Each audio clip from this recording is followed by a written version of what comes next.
Hello, everyone. This is Martin Willis, and this is the Everything Else show.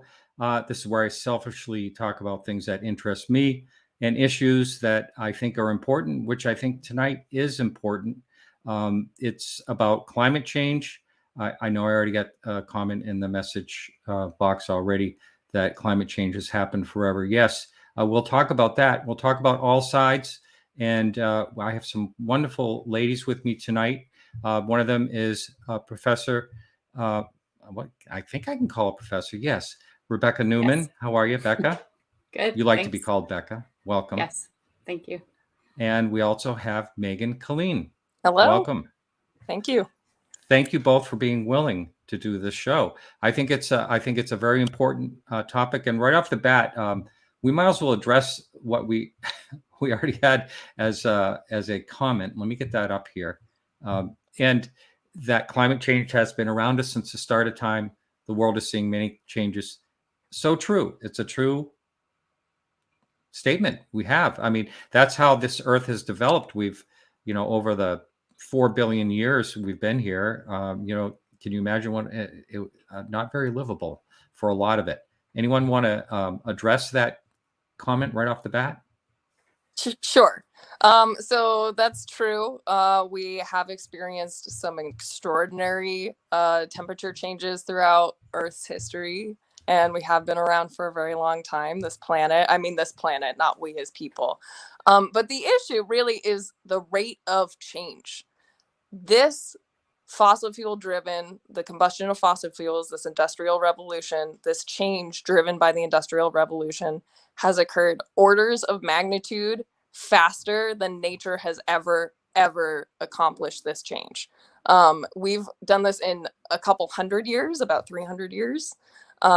Meanwhile, it took Earth tens of thousands to hundreds of thousands of years to go through glacial and interglacial periods. And that gave all of the organisms on Earth time to adapt, time to evolve, time to adjust.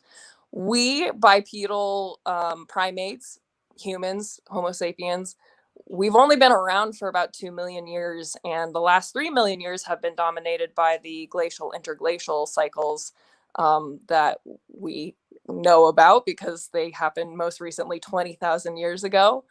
So we, as a species, are only adapted to live in a certain window of temperatures, and we're skyrocketing to carbon dioxide levels not seen since the Cretaceous period, and that's when dinosaurs were roaming around. So we are not adapted to live in conditions that we are careening toward very, very rapidly in an exponential rate. Right. What they call the hockey stick. Anything you want to add to that, Becca? Yeah, I guess I would just try to reemphasize that point, that there are natural climate change and natural climate cycles, but we need to focus on, making the earth someplace where we as humans can live and thrive and, have healthy, productive lives. And, the climate change that we are causing through our actions is pushing us into a space where we aren't going to be able to live the type of life that we're used to living. And it is also a result of our actions. So it's also something that we can change. The big, large cycles that Mother Nature is going through on these long geologic timescales, we don't control that, right? But we do control the emission of carbon dioxide into the atmosphere. And it's been concretely and indisputably linked to this climate warming that we're going through right now. Now, when we had just like last year, we had the short break of when we were locked down, and there was no flights for a while, and people were saying, "Oh my God, I can see the mountains. I've never saw the mountains." And did that make any change at all? I mean, was that just such a brief time that it didn't really matter? It was kind of a blip, really, and it was really good for local air quality, and but like the decrease in emissions was like fewer. I don't even think it was 10%. It was like in the single digits percent decrease in emissions. So that's actually worth mentioning is that like it's not really just up to individuals. Like we could completely reduce our personal consumption as an individual down to practically nothing, but we need to work together as a society to make big structural changes that we can't achieve as one person or as a handful of people. And that includes big projects like decarbonizing our energy grid. Like that is up to the nation, to the governments, and to corporations working in unity, working together toward a shared goal of decarbonizing our electrical grid and keeping oil and natural gas and coal in the ground and find alternate sources of energy. It's not up to the individual, and we're all partly culpable living in this system. Like I just flew home, last year for my sister's wedding, so like that put a ton or two. I guess I slightly disagree with that. Like, so I 100% agree that we need structural change, but I also believe in the idea that, okay, my carbon footprint is this, drop in a much larger bucket, right? I think of it like voting, right? When you go out to vote, you think, oh, my individual vote doesn't matter, right? But you get enough individuals voting, and suddenly you have millions of people casting ballots. And if all those million individuals decided that it didn't matter, they shouldn't go to the polls, right? Then the outcome is really different. And so I strongly think that, like, as individuals, we can take personal action and recognize that, like, we are that drop in the bucket. But if we talk about that and connect and have like this larger ripple effect, then it's like the individual, if we all just throw up our hands and say I can't do anything, I mean, ultimately the carbon is the sum of all of our actions. And I actually took kind of a different takeaway from the shutdown. Like, it showed like that our actions, yes, okay, but we did have an impact on emissions, right? Like, it showed that if we choose to fly less, they're going to fly fewer airplanes, right? If we make these choices, there's going to be responses in the system. So we already have a bunch of deniers in the chat already here. And here's a good one here. Nope, I used Google Earth and checked multiple shorelines, and not a single one has changed in the past 50 years. I didn't know Google Earth was 50 years old. Did you know that? No, listen, these people that are in denial, I'm sorry. We literally did not have, we didn't have satellites but anyway, these people, I understand denial, and denial is based on fear and all that, but there is something happening, and we're causing it.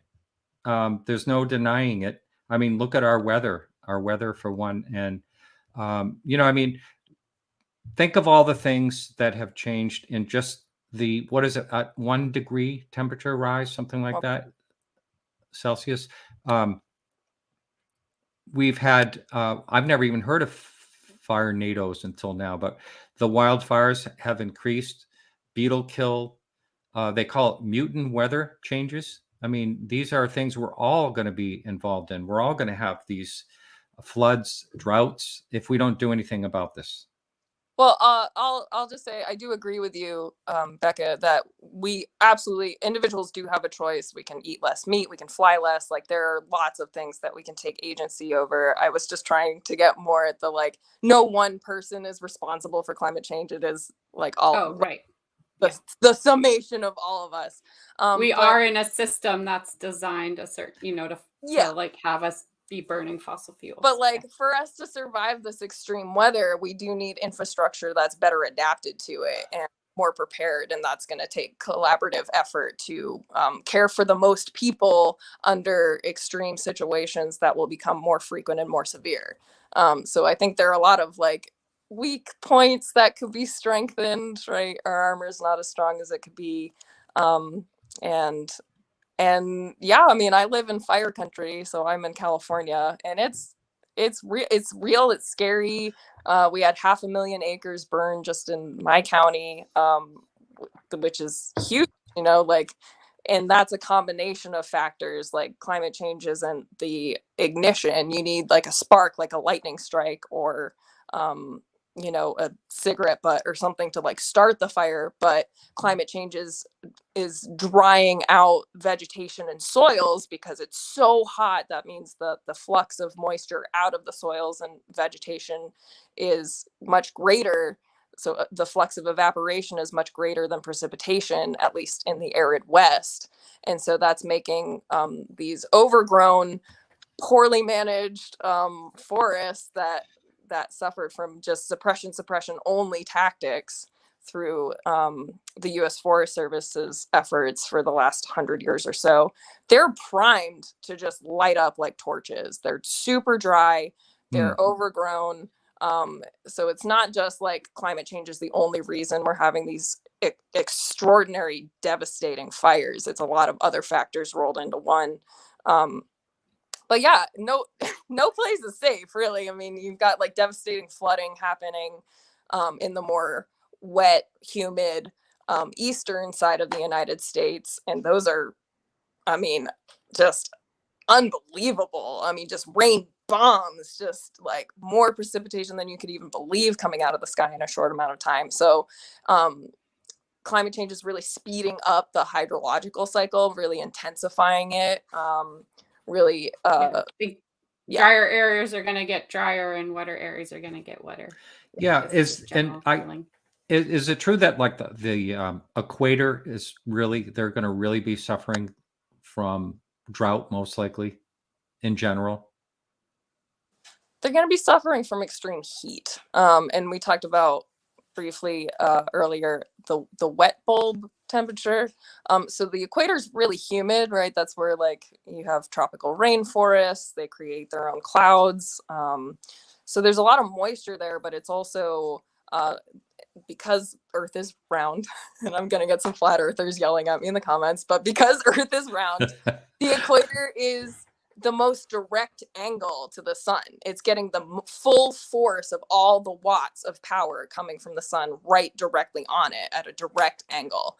And so this combination of humidity and extreme heat, because I guess I'll say briefly, like the atmosphere is a blanket and carbon dioxide are feathers. So we're sticking more feathers into the blanket and we're holding more heat against the surface of the Earth.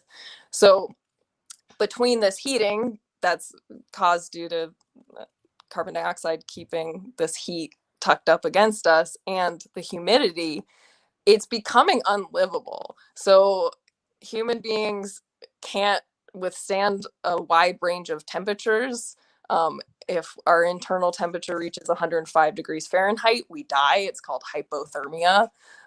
Just as if we were to have our core temperature drop to the low 90s or upper 80s Fahrenheit, we would die of so hypothermia, I'm sorry, is cold. Hyperthermia is heat. We can't survive these temperatures. And so, people at the equator would cool themselves through evaporative cooling through sweating. But because it's so humid, the air cannot take any more moisture. It can't wick any more moisture off their skin because it's already saturated. So, it becomes easier to die of hyperthermia, of heat, when it's extremely humid because you have no evaporative cooling available to you anymore. So, that's why we see people migrating away from the equator, is because it's too dang hot. It really is. It's not conducive to human life. I think also they've shown that those warm temperatures are going to make it really difficult to grow food. Also plants, crops, they have specific temperature ranges that they need to operate in order to grow food. And so I think it's been pretty clearly shown that the equator in particular, those temperatures are going to get up into, they're going to get warm enough that it becomes very difficult to actually grow food and continue living in that part of the world. I think I just want to get this part over with because and I don't want to boot this guy out, but I'm close to it. What about sea level rise? Let's discuss that so we can get him to calm down a little bit, because the shorelines haven't changed according to him in the world. Now, I know I watched a video up in Alaska where they're having a terrible time. The shores are eroding away, and they can't live their life on the ice like Yeah, they they've used to. had to relocate whole communities in Alaska because of the erosion of the coast that they're living on. Yeah. The other thing I would keep in mind is that, the changes that we're talking about are gonna, are occurring gradually and are going to kind of keep occurring over time. Even if we start to reverse our actions, we've set things in motion. And so not all of the things that, are going to happen are something we're going to see. And none of them are probably anything we're going to see in a 1, 5, 10-year time span. And there's variability too. So, well, I know Miami's underwater lots of segments of Miami's underwater. They're having a lot of problems with that, just for one example. Yeah. And, Venice. Miami's had to invest a lot of money into the flood infrastructure. So I'm sure Megan has a lot to add. I can see her there.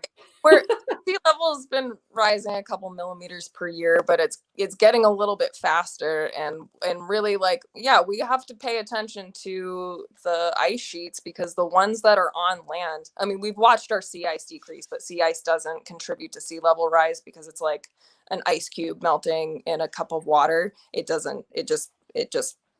is solid, and then it's water, and it doesn't cause the glass of water to overflow. But the continental ice sheets on the land masses, when they start to melt, which they are, they're getting thinner, they're getting shorter.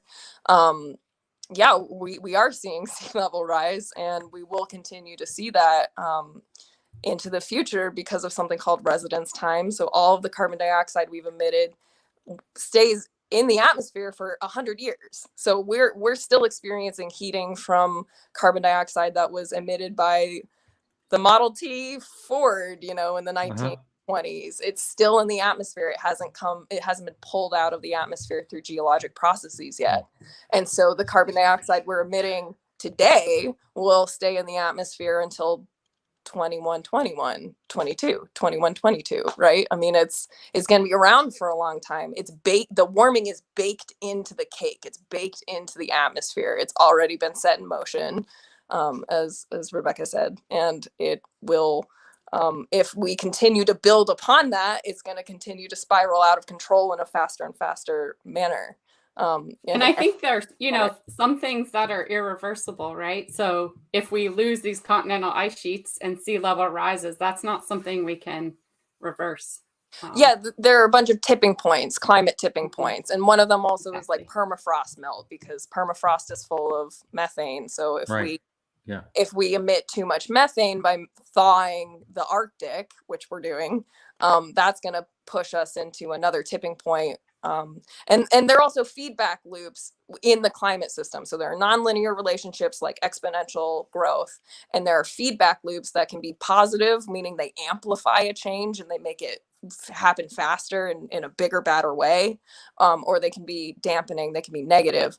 But if we start pushing the system, Earth is like a ball perched on top of a hill, and we're poking it down so that it's going to roll off the hill pretty soon here into a valley. And we want to hold on to the ball and make sure that we don't pass those thresholds and push it off the precipice into an entirely new climate equilibrium, one in which we may not be prepared or able to survive. One of the questions I was thinking about, did you want to add something to that, Becca? Were you talking? No, I mean, I just think that, the main point that I think Megan and I are driving home is that, yes, there are natural geologic changes, but what we really need to be focused on is like the window of livable climate.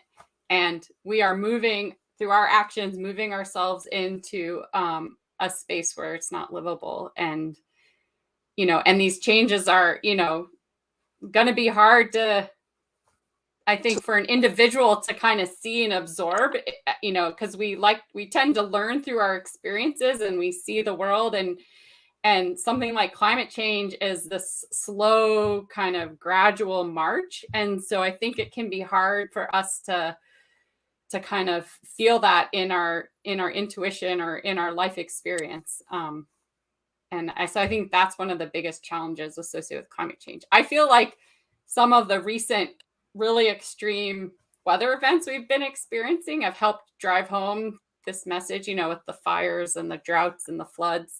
These things are going to become more common. They've always happened, but the frequency of these things are going to start to be more common in people's lives. And unfortunately, I would hate for us to get to this point where suddenly everyone's like, oh crap, like it's too late. The fifth flood I've experienced, and this is, now I want to try to do something about it. I mean, at some point we're gonna, we set this thing in motion. There's positive feedbacks, and we can, try to then pivot and make the good choice. But we just have to know that there's going to be changes that have been started that we can't pull back on.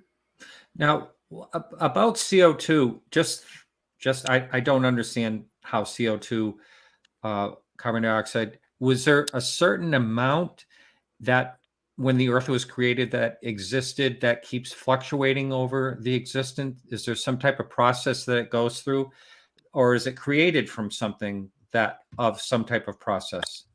It's pretty complicated.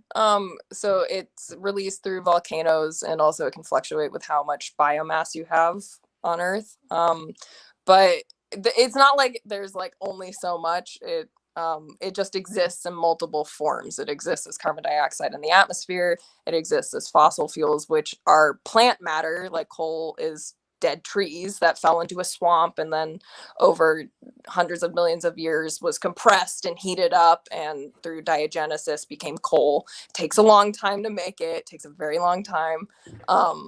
Plankton makes natural gas. Plankton is also a photosynthesizer that eventually sinks to the bottom of the ocean when it dies, and is also compressed and heated, and through geologic processes becomes natural gas.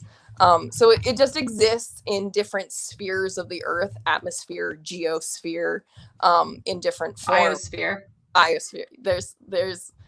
It's all over the place, and it is constantly cycling through those spheres and transforming into different forms. But we're definitely we're focusing a lot on the atmosphere because it is so sensitive, and temperature is also very closely linked with carbon dioxide. I'd like to play a question this is a friend of mine.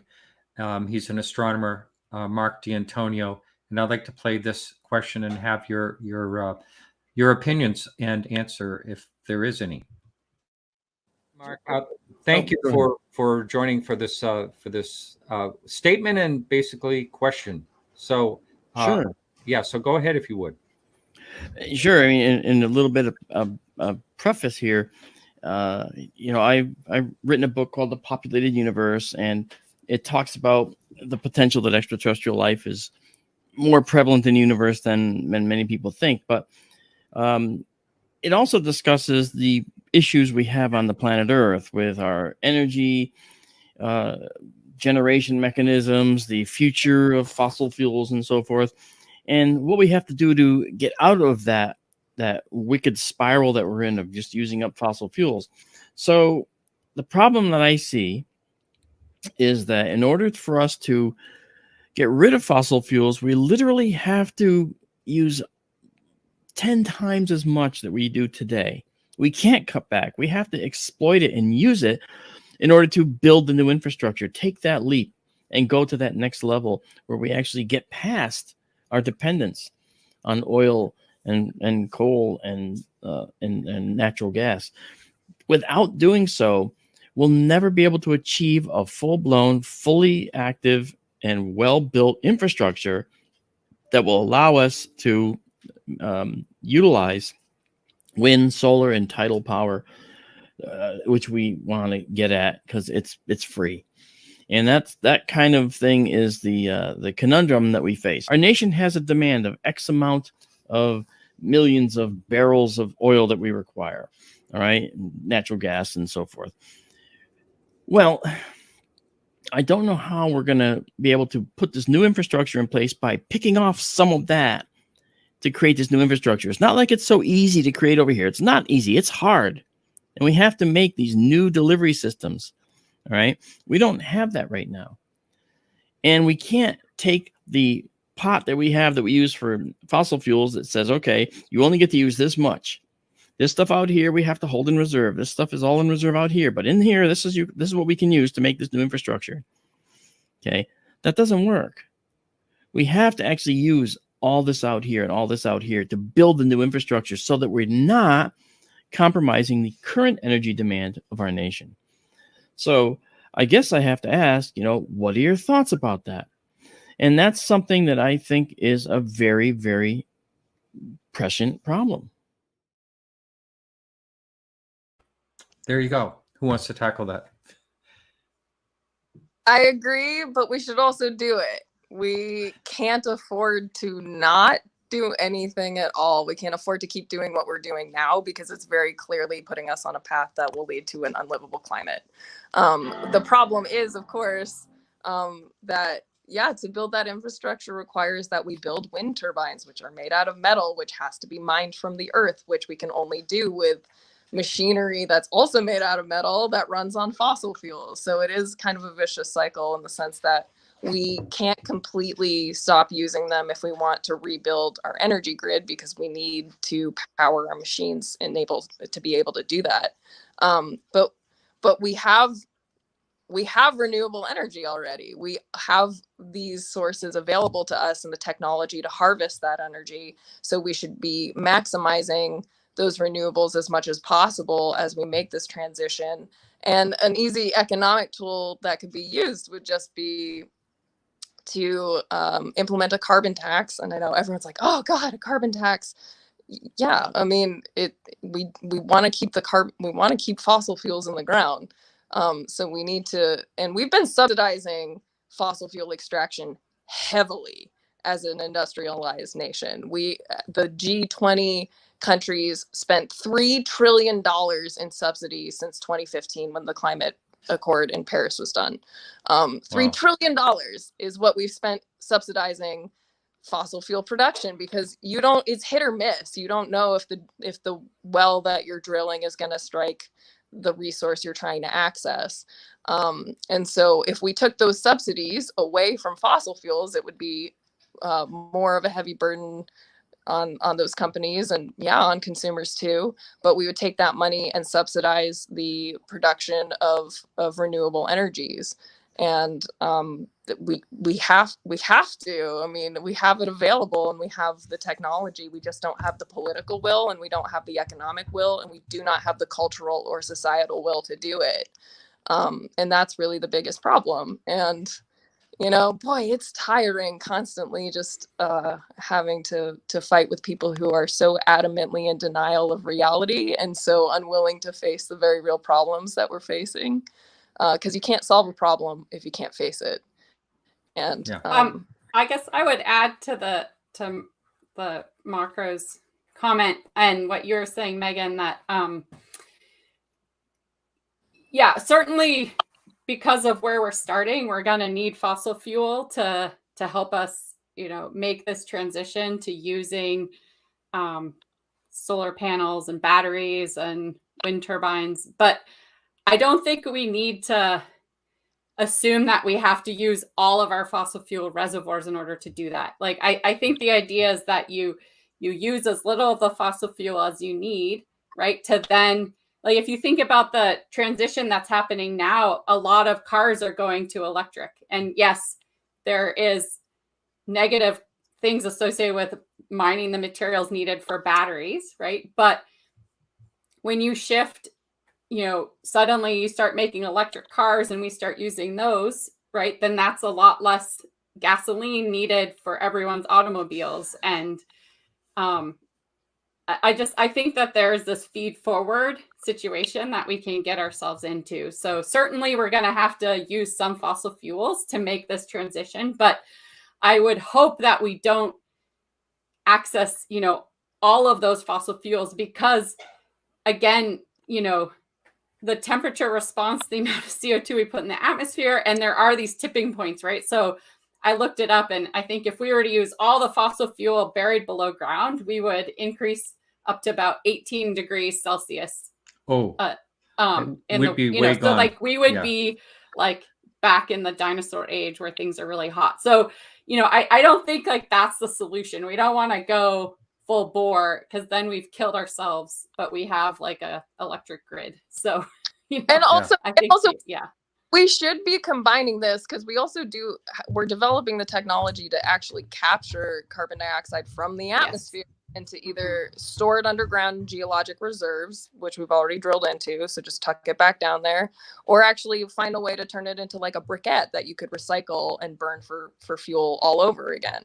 And there's a plant up in like Squamish or somewhere in British Columbia where it's a hydro-powered plant that's drawing carbon dioxide out of the air and finding ways to store it as a solid. And so the technology exists. It's just not scaled up. It's really small still. It's startups. But if we could combine our revamped infrastructure with the technology to capture some of what we're emitting, while also simultaneously keeping as many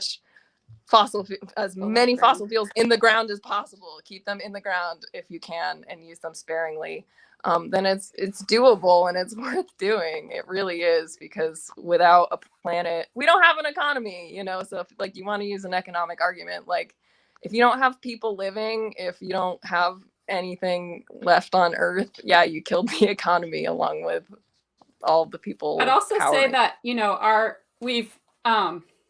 our renewable energy has really reached this point where it's now actually more affordable to put like a renewable power plant in than to build, a fossil fuel powered power plant. So, I do think that there is this, economics always plays into the decisions people make. And so minus subsidies to the fossil fuel industry and, let's keep advancing what we're doing with the renewable energy. I think it will become this point where,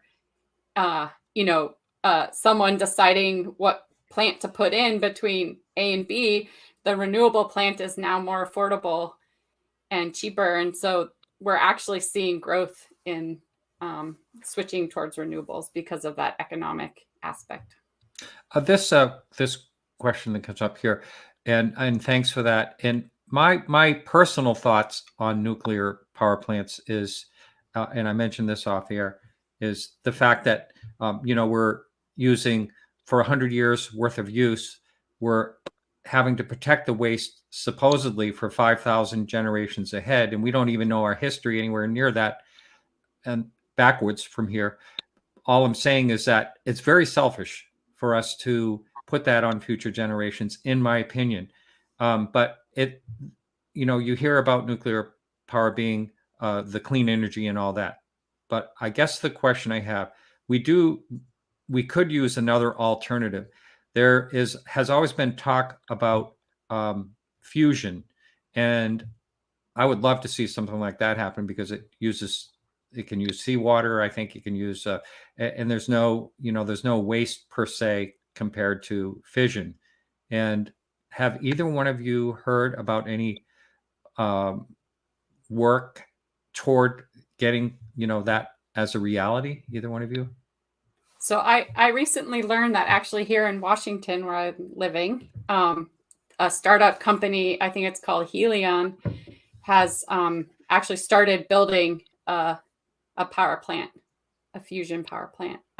So it's at the startup phase, at least, in the implementation phase, which is pretty exciting. So we'll see if that can get scaled. The other thing I'd say about nuclear is my sense is that it's the smartest thing for the climate to continue using existing nuclear power plants. They're up and running, and so let's keep using those. But it's very expensive to build power plants, and so building new ones just doesn't really make a lot of sense, especially now, as I was saying, in this space where renewables like solar and wind have become so affordable. Right. And I know there's some work on some type of reactor that's going to use the waste and make it less volatile or less potent. Another startup. The nuclear? Yeah, it's some type of nuclear. Yeah. I do think that there is a technology where it can recycle the fuel. I think they're called breeder reactors. And That I sounds think we right. tend to not use those because what happens is you keep refining and you end up with kind of weapons grade plutonium is Oh, my boy. understanding at the end of it. And so it becomes kind of a security issue there. Yeah, I can see that. Now there is, I think it's Iceland, where they're pumping CO2 back into the basalt down 2,000 feet. There's a lot of companies are trying to figure out ways to get carbon back into the earth. Do you think that's viable? It seems like it would be so minuscule. I mean, it would have to be in such a It, big. it it's not a silver bullet. Like, it's not the Yeah. only solution, and there needs to be reforestation, there needs to be protection of existing forests, there needs to be an overall decrease in red meat consumption. Like, there's a bunch of things that we need to do to make this work, and carbon capture is just one of them, and it is a technology that's available, so we should be making full use of it, as is technologically, economically feasible. So it's not going to be a get out of jail free card where it's like, oh, we figured out how to take all of the carbon dioxide back out of the atmosphere, so therefore we don't have to limit what we're emitting. It's just that it becomes one piece of the puzzle of the solution. One of the questions I have is kind of a sidestep, has nothing to do with, well, not really has anything to do with climate change, but we suck all these, millions and millions of barrels of oil out of the earth, out of the shale or whatever it's in. What happens to that space where it's sucked out of? I mean, does it become weakened, or does something else go in its place? Does anyone? I know it's a when you're talking about shale, that's specifically natural gas, and that's what's called hydraulic fracturing or fracking. And so, yeah, there is seismic activity that results. Oklahoma, since they started fracking, has had many, like 2, 3 on the Richter scale earthquakes. 2.0, 3.0. Sorry, I was like, the way I said that sounded weird. But nothing goes in there except for the fracking fluid breaking the rock apart, and then that does allow for a little bit of instability and cracking to occur. So there are local consequences to fracking, as well as global consequences to continuing continuing combusting natural gas as well. Yeah. So we're on this. I would call it I have a friend that calls it, we're addicted to oil as a society, but I do think, with the electric car coming out, people are thinking more of heading in that direction, and I know one of us in this group has one of those, and I think that is going to be the way of the future, but the difference, and it does still use fossil fuels, unless, of course, it's getting charged off a nuke plant or solar or whatever. But do you think that we will be able to get to that point where most people are driving electric cars? And here's the other thing with that. I mean, make no mistake, we are using fossil fuel to charge that, but they get an equivalent of something like 130 miles per gallon because of the way the electric motor works. So do you think we're heading in that direction? I recently bought an electric car. Yeah. And, and I think so. It's true, right? You're getting electricity from the grid, and so it does depend where you live in the country in terms of what is the source of energy that you're getting for your car. So where I live in Washington State, most of our electricity is hydropower. So it's a renewable form, so by me driving an electric car, I've moved myself off of gasoline and on basically hydropower, powering my car. So if you're in another part of the country, say that uses coal to, power a plant to produce electricity that goes into your car, it still ends up being better on the whole, because of what you said, Martin, about the you still get kind of mile per carbon is still better in an electric car, even if you're in a state that's depending on, say, coal to produce that electricity. Mhm. So will we get to a point where we all switch over? You know, that's like most things, it's like political will and the infrastructure has to be there. You know, like it's sometimes a chicken and egg thing, right? Where it's like, you know, you don't want to put in an electric charging station until there's cars that are going to use it, but cars aren't going to want to switch until there's electric charging stations. And so I think, you know, there, at least in the part of the country that I'm living, you know, the electric charging was at a point where I felt comfortable that I could get anywhere that I needed to, you know, using that infrastructure. And so I feel like it's only going to increase as, you know, more and more of that infrastructure gets put in, Right. and people feel more safe and secure Right. about switching to that form of transportation.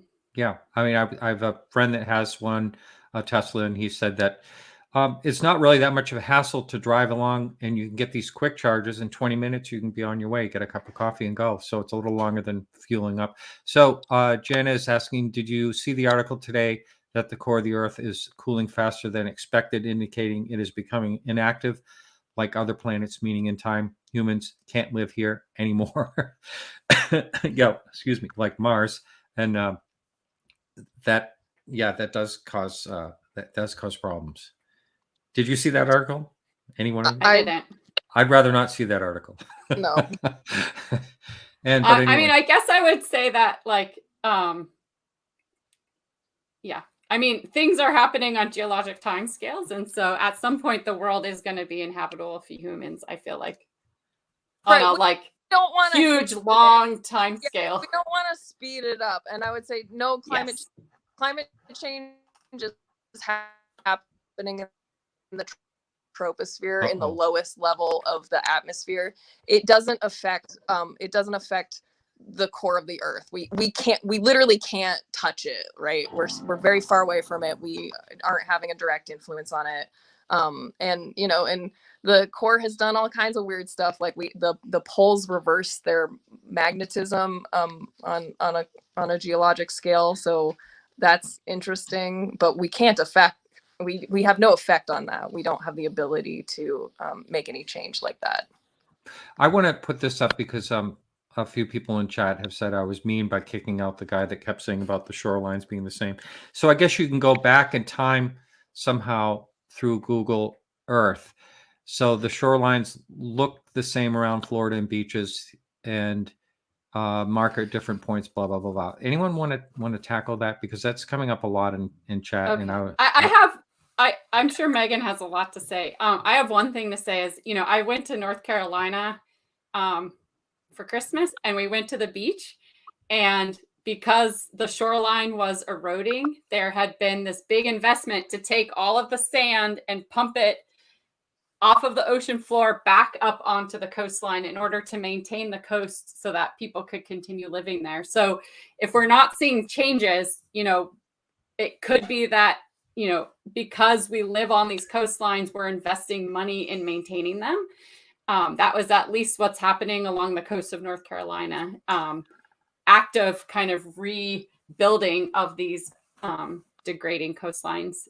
So I have another kind of a strange question. Are there some places where the sea level seems higher than other places because of like the moon's orbit or something like that? I mean, do things change on the planet as far as what we see in height change, or is it all the same evenly?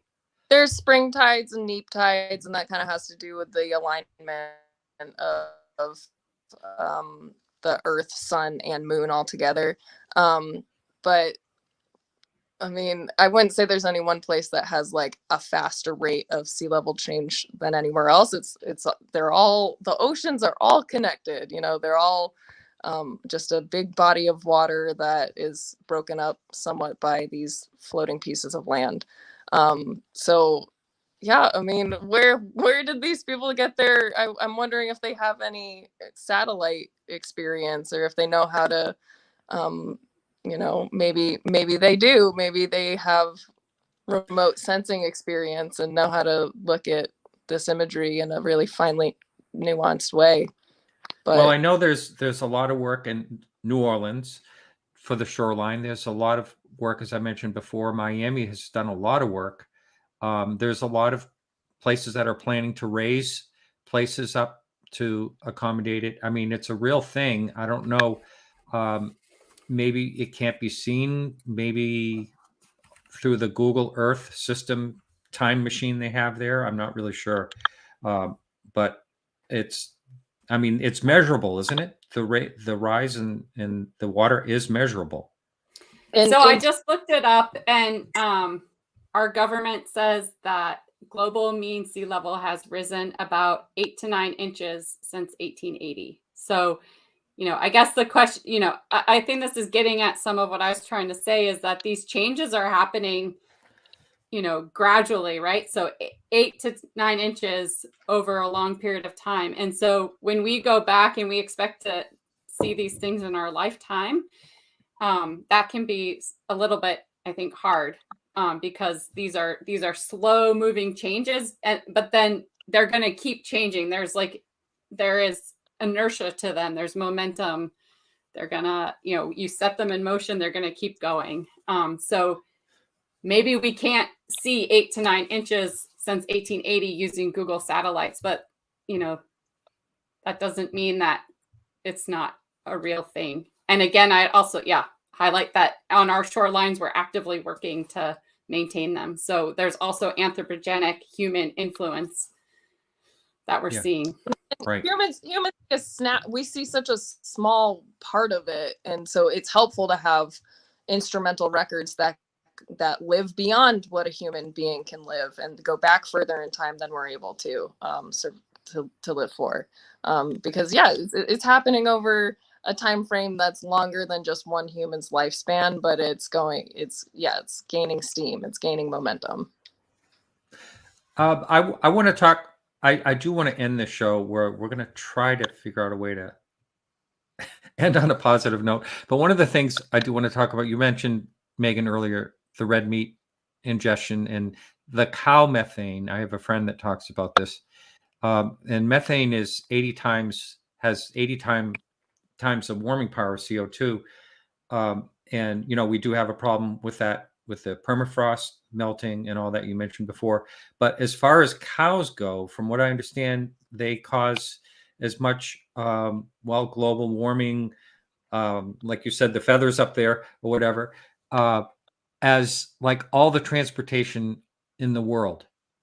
I don't know if that's a true statistic or not, but there's not really, the only thing we can do is become vegetarians, really. I mean, what else can we do as far as the cow methane goes? Well, it is like Rebecca said, it's not that one individual has to eat zero meat. It's like millions of people need to cut out meat once a week. It's the power of large numbers working in tandem.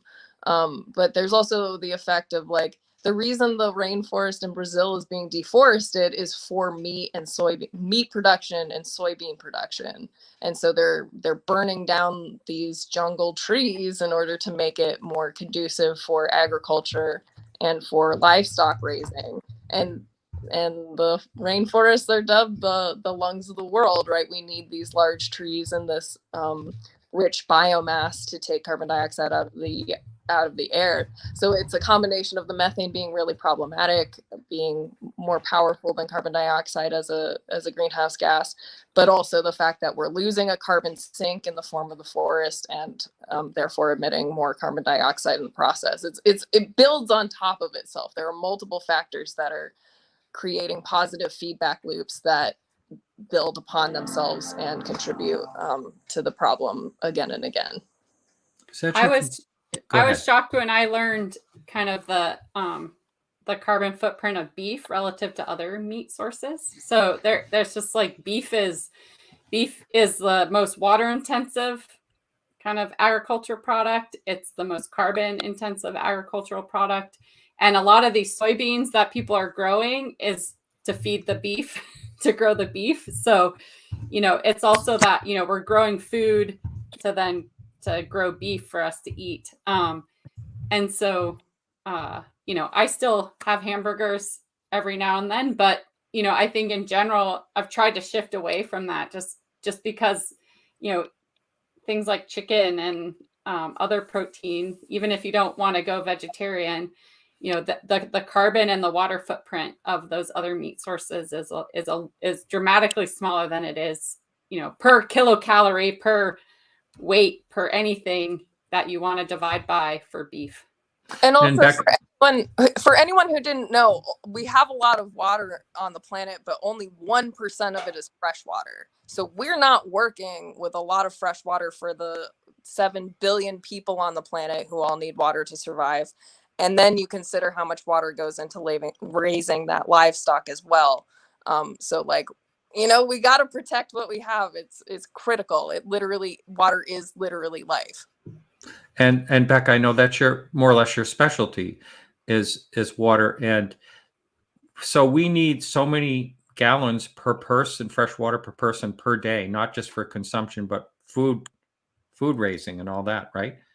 Agriculture is the largest use of water globally. I mean, in the US, but also globally. So you look at what is fresh water used for, and 70% of it is used for food production.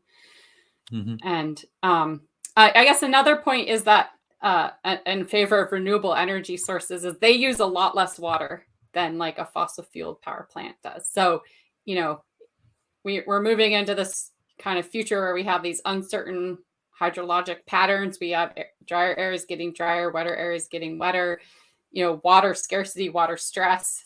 And anyway, I think we can get these synergistic impacts, right? So if we move to renewable energies, we have both a carbon benefit, but also a water benefit. Yeah. And I know places like California have a lot of water struggles, and, their almond raising uses a lot more water than a lot of other almonds. I can't remember what it's, something like 1,900 gallons a pound or something like that. So California has water. I know this is about climate change, water issues. Arizona's aquifers are, they have to go deeper and deeper to get to them. It's human activity. It's always about human activity that is a problem for where we're going here. Jen has another question here. This can be quite overwhelming. Do you have one or two things each of us could do collectively that could make an impact on slowing down climate change? Good question. Yeah, thanks, Jana. So I think it does feel overwhelming, and I study climate for my career, so there are days when I'm just feel crushed by the whole thing. But I think kind of what I was trying to advocate for earlier in the program of try to find ways that you can have a positive impact. So reduce your carbon footprint. I calculated what my carbon footprint is, and my largest emission was flying. So now I think a little bit harder about, do I really need to make this flight? Can I do this in a different way? And I've tried to reduce the amount of beef that I eat, or the amount of meat that I eat. And I recognize that I am just this small little drop in the bucket, but then, I think the trick is to communicate that. So talk to your friends and talk to your neighbors and talk to your colleagues and go on podcasts like this or shows and, talk about it. And hopefully, you can be like the drop in the bucket that then has ripples, right? And then we can have a collective impact. Another thing that I read that I think is a really great idea is to also then support organizations that are focused on addressing these issues kind of at the systemic level, right? So maybe an organization that's really focused on trying to pass legislation or, support certain bills. And, if you can give your financial support or time to those organizations, then that also has that kind of ballooning positive effect. Very good. I think your cat is communicating pretty well. Yeah. Oh. Yeah. Any thoughts on that also, Megan? What can you do? Use your voice. Please, your voice is powerful. I was really scared to come on this podcast because I was like, people are going to hunt me down and do God knows what to me. So, but like it's worth it to speak up, and like we have to work together, and we have to be willing to talk about this. And if someone's blatantly saying that it's not happening or it's not due to human activity, that's wrong. That is factually wrong. It doesn't mean that person is a bad person. It doesn't make them less intelligent. It's just a factually incorrect statement. So like, don't be afraid to stand up to it and be like, that's not true. Like, we know definitively exactly what is causing this change to happen so rapidly. It's us. We're doing it. We can choose to undo it. And there is a lot of agency that can be found in recognizing that we got ourselves into this mess, and we do have a lot of tools available for us to try and get ourselves out of this mess and to work toward a more sustainable future. But yeah, try and conserve water use if you live in a dry place. I'd say like learn what the challenges are in your regional area. Mine is drought and wildfire. I volunteer at the fire department because that might save someone's house someday. Like I contribute my time and my money in ways that try to support the efforts that go toward making our communities more resilient and stronger against these very extreme changes. And you have a lot of power. Every individual person has a lot of agency. And so don't be afraid to use it, and don't be afraid to exercise it. And yeah, if we all just make small changes together, the power of large numbers will bring changes that are tangible to fruition. One of the things go ahead, Becca, go ahead. Interrupt you.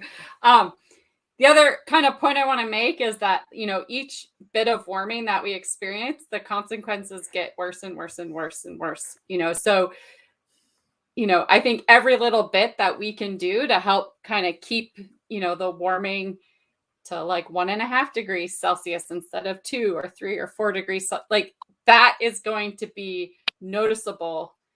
These are going to be noticeably different, negative outcomes that scale with each kind of increment of warming. So I think everything that we can collectively do to limit that warming means like a better outcome for the world.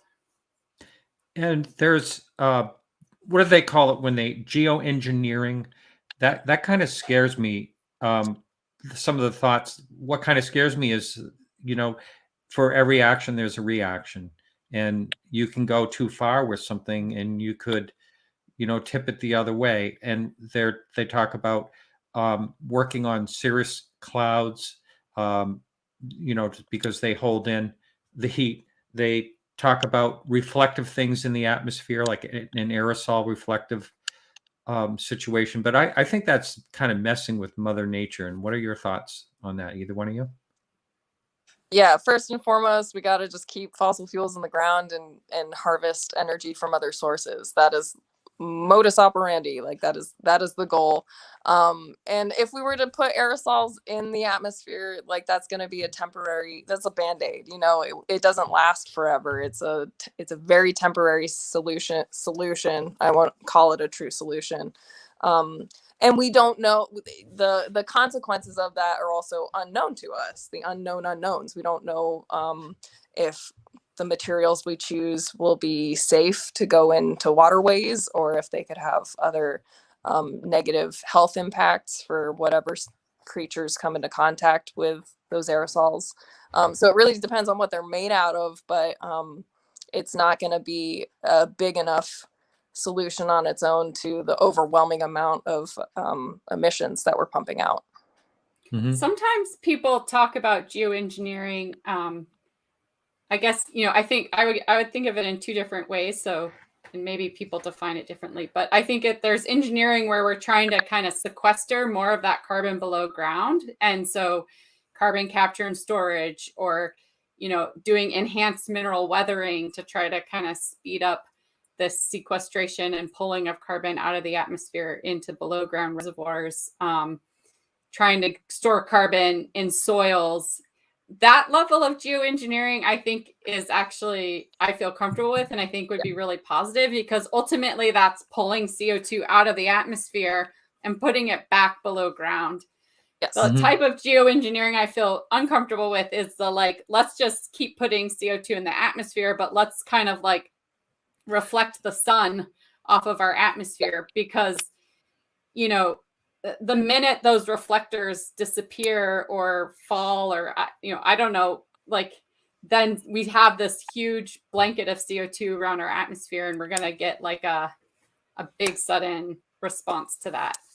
So that's the type of geoengineering, like messing with the atmosphere and like the energy coming in from the sun, where I start to feel uncomfortable. Right. Here's a Rob on Earth. That's a good name for this show. If we stopped using fossil fuels today, how much warming would we see after things leveled off? If we were to succeed in completely ceasing all emissions today, we would definitely stay below the 2 degrees Celsius warming target.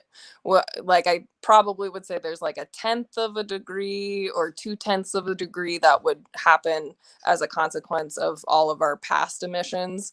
But it's not gonna happen, you know, like, I wish it would.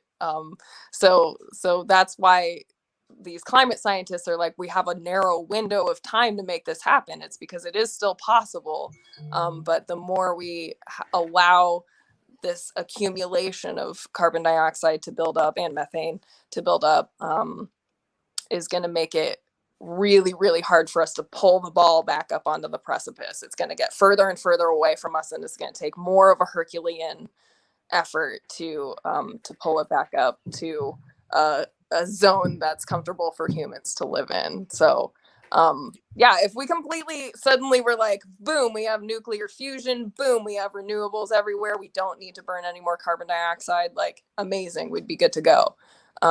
We would still experience a little bit of warming, but not enough to be like, we have wiped out Earth. Yeah, I think the model, you know, so 1.5 degrees is kind of this current, you know, benchmark that we're aiming for. I think nothing is on target for that. Like the Paris Agreement, the agreements made in Glasgow recently, like none of that is going to get us to that 1.5 degree benchmark. But the, you know, the modeling scenarios that are looking at, you know, how would it be possible to get there? They all involve, you know, transitioning, you know, to these low carbon emission sources, and then making, you know, lots of changes to our transportation systems, and another thing, all of them involved with some sort of form of this carbon capture. So this moving and sequestering our carbon out of the atmosphere and storing it in soils or storing it below ground. So yeah. One of the things I've heard people say in the past is, why should we as a nation do anything about this? Of course, I know we're the number one offender, but why should we do anything as a nation about this if other countries that are not part of the Paris Climate Accord, for one, will not do anything themselves? So, I'll jump in here. Like, in the U.S., we are, like, we've emitted the most carbon, and we are currently, like, per person, the largest emitters of carbon. So I think, you know, we've gone, like, most of the carbon dioxide that exists in the atmosphere is because of us and what we've done here in the U.S. And so, you know, other countries are following in our footsteps, and, you know, we can't blame them for that, because we have this amazing quality of life that other nations want to achieve. So I think we should be the leaders, kind of saying, like, okay, we've had the benefit of all this carbon, we've achieved this great quality of life, and, you know, we have the ability to invest and create this, you know, low carbon technology and pathways, and then, you know, help other countries develop using that low carbon. You know, and also, sorry, if you look at who's going to suffer the consequences of climate change, it's all the people who did not emit the carbon, right? I mean, we are going to suffer from climate change, but the people who are really going to be, like, having the negative health effects, you know, being refugees because they can't live at the equator any longer, you know, it's these kind of poorer nations that their carbon footprint is tiny compared to us. And so I personally see it as kind of an ethical issue, right? Like, this is our dirty laundry, basically. Like, we need to take care of it. Mm-hmm. Very good. We had Phil, longtime listener Phil. He wanted to know, why would a warmer Earth be worse than a colder Earth? He said it sounds like a funny question, but he wanted that addressed. The cat's already got that one. It's not necessary. Like, I don't want to say like it's good or bad. Like, Earth has done all kinds of stuff. It's been all types of temperatures in the past. Again, it's the rate of change, and it's the ability for the organisms that currently live on this planet under the climate conditions that they've evolved under, not being able to adapt in time. I mean, we Google it. We're experiencing the sixth mass extinction right now, and that's because of habitat loss, habitat fragmentation, lack of resources for animals. And I personally don't want to live in a world where we only have domesticated animals for company, and you know, our entire existence is intricately linked, whether or not we realize it, with the multitude of bugs and birds and biodiversity and fish and you know, there's so many types of life, and there was such a great abundance of life that it's worth preserving, and we know what's happening and why these species are dying off. And it's also an ethical question of preserving non-human life forms that can't vote, that can't cast a ballot, that can't put their money toward organizations. And I think that there's value to those species in and of themselves, just as existing on this planet. Yeah, it's up to 2,000 species a year become extinct. Yeah, and a lot of that is climate change. It's 100 to 1,000 times faster than the normal background rate of extinction, because species go extinct all the time. We can see it in the geologic record. That's not new information, but it is happening a lot faster because of the exponential curve, that big swoop toward hotter temperatures and more CO2. So we should care. I mean, we should care about biodiversity, because you can care about it for its own sake, but also you can care about it in a selfish way, because we humans are dependent upon plants and animals directly and indirectly for our own well-being. Right. And the other question was, what volume of greenhouse gases were released from the mega underwater volcanic eruption last week, and how does that compare to human activity? You probably don't have that, that data, but I don't know if you do. Either one of you do.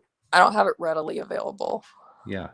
But let's just say the general question, how would that volcano eruption compare to human activity as far as, I guess it's tiny. It's tiny. If every single volcano on Earth were to erupt at the same time, it would still be orders of magnitude smaller than what human beings are emitting actively to power our lifestyle, to energize our electrical grid, and transport ourselves all around the world. So we would definitely have a cooling down for a number of years if we had a major volcano.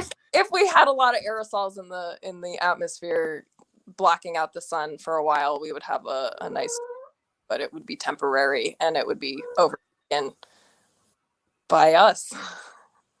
Yeah.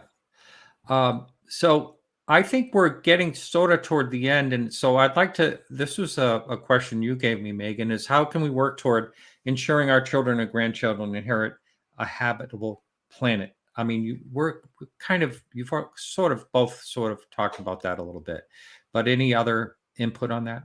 Yeah, Jana asked that really good question about what we can do as individuals.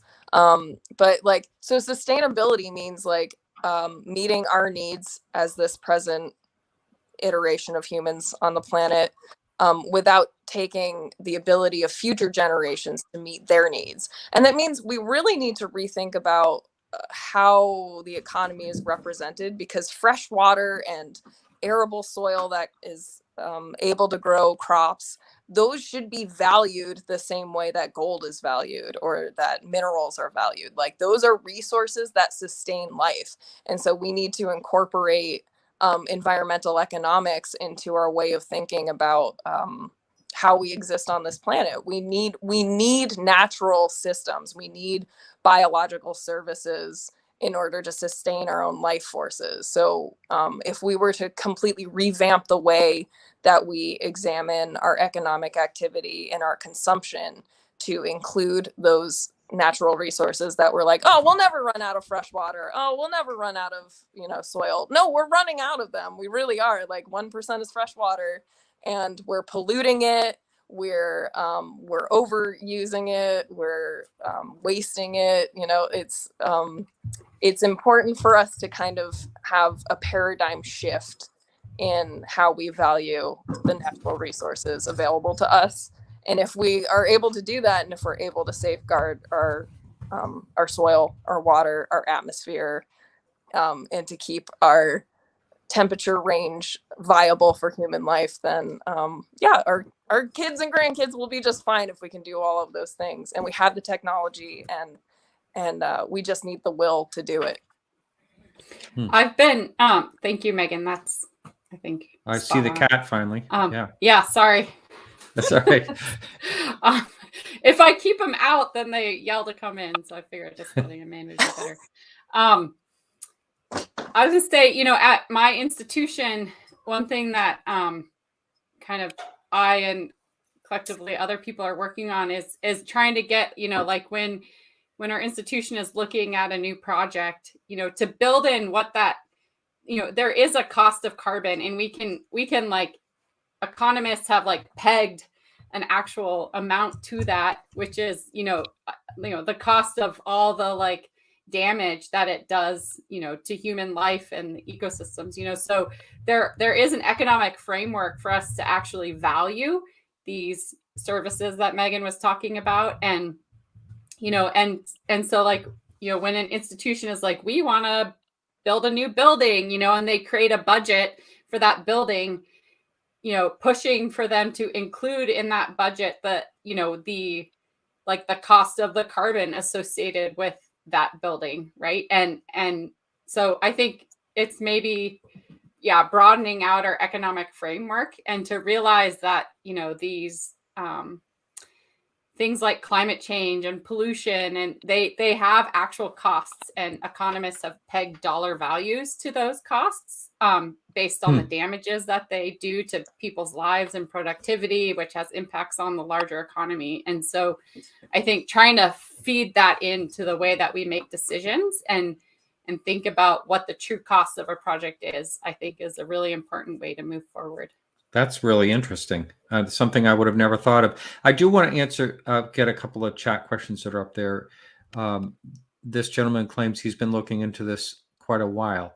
Do you understand that question? Since IPCC was formed, our emissions of GHGs has doubled. Another group of countries should be formed who want to do something about it. Do you understand that question, either one of you? I think he's saying, so the IPCC is the Intergovernmental Panel for Climate Change. So it's a group of scientists and I think policymakers, that have come together and have, put out these pretty regular reports kind of on the status of, what the climate is and what the impacts are, and what we know with certainty and less certainty based on kind of the state of the science. And so GHG is greenhouse gases. So this person is saying that, since this effort to kind of document what the science, what is known about climate change, our emissions have continued to double. Yeah. I don't know about another group of countries should be formed. I guess maybe the countries involved in the IPCC. I mean, I think this is more, it's less an issue about the science, which I feel like the IPCC is about trying to inform and motivate the policymakers. And I think it's the greenhouse gases have doubled, not because of a lack of scientific understanding, but really kind of a lack of political will. Yeah, I would say science has been crystal clear for decades. Yes, the science has been crystal clear. And also we have to be the people that make our nation, the United States, be a leader in renewable energies and in decarbonization. We pretty much most of the countries in the world are part of this intergovernmental organization. the IPCC. Most of them are. I would say like there are like a handful that are not. And so for that handful of nations to stand up to the biggest emitters is like trying to defeat Goliath. And so like we need to kind of be the force from within, from the most powerful nation, the biggest emitter, to change our behavior. Use your voice, use it. It's powerful. We have these thoughts in our brains that we can communicate with these sounds with our mouths, and it's important that we work together to build a sustainable future so that we can pass the planet down. It's a really cool planet. I think it's awesome. It's amazing. I do. I almost want to end on that note, but I do want to discuss this quickly. China is the worst environmental criminal in every measurable way. Because Becca, we were talking a little bit about this before Megan came on ahead of the show, in the back room before we went live, and you kind of said that if China is starting to work on their climate pollution. Well, okay, so I would say that, again, in the US, right, we have followed this path of development. China is following the same path that we took. So, we polluted our water resources, we emitted CO2 in the atmosphere, and I think, China's more or less following that same trajectory. So I don't think we can consider ourselves blameless. I think it's just, we're further along this pathway. So we now have the benefit of hindsight and like, moving into the space where we, are paying attention to these environmental issues.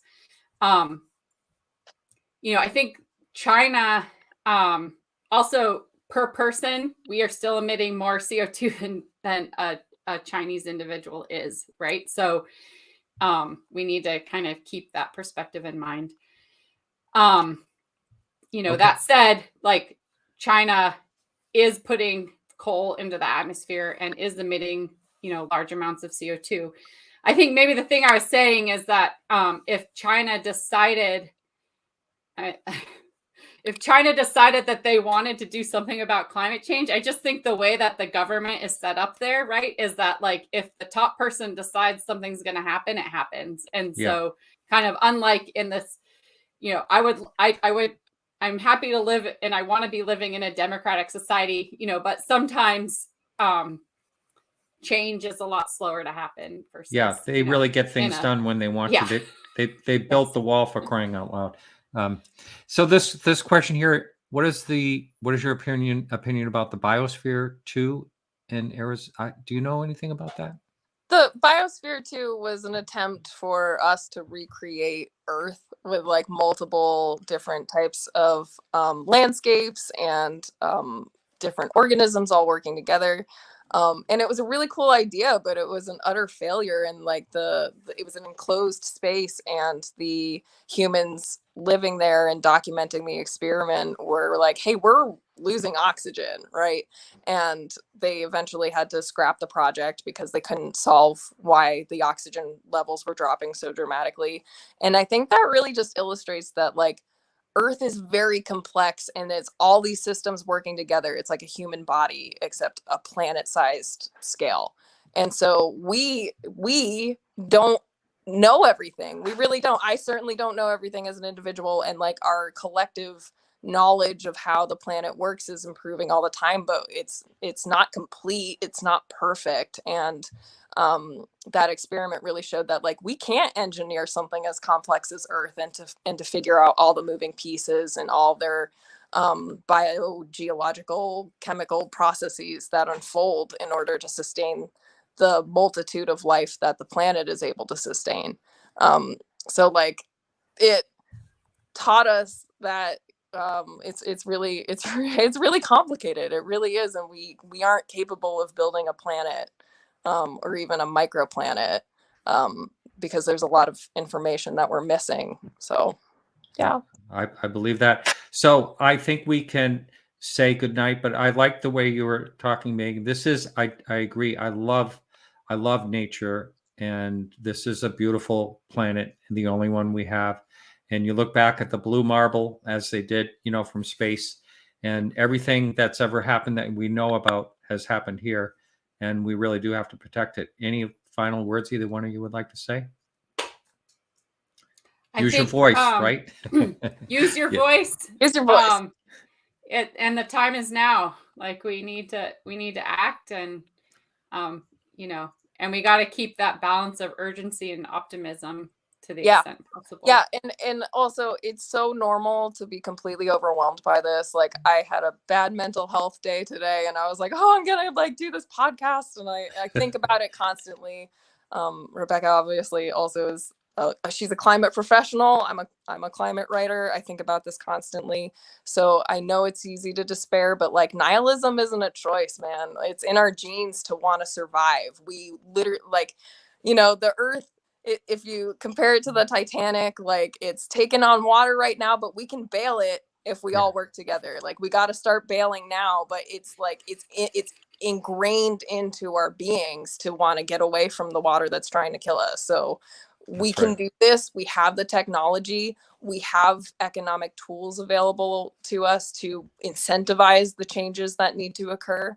And we really just need to get that political will and that cultural shift and economic revaluation as part of mainstream, as part of what we're all working toward together. Because we're on this Earth ship, this rock floating in space, and it's protected from the solar winds by a magnetic field, and we have air to breathe and water to drink, and that is worth more money than could even be fathomed. It's invaluable. It's everything.